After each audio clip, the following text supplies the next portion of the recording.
palengke na naman tayo, no? So, dito pala ay Blooming Treat din to. So,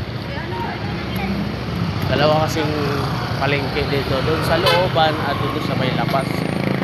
So, tayo sa, ano ngayon, sa labas. Dito din yung mga maraming gulay. Side by side. Ayan. Meron yung mga karne dito. So, dito na pala siya sa labas. At meron dito mga bilihan ng mga prutas din, no? Ayan, mga prutas. Mangga. Mga fresh na mangga. Sa bilang side naman, nandun yung mga avocado. Diba?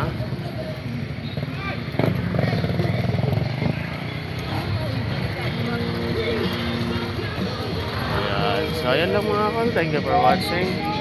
God bless tayo. Pauwi na tayo. Shout out pala sa lover boy namin. Yung lover boy ng Cagayan. Pupunta ng Maynila para magmahal.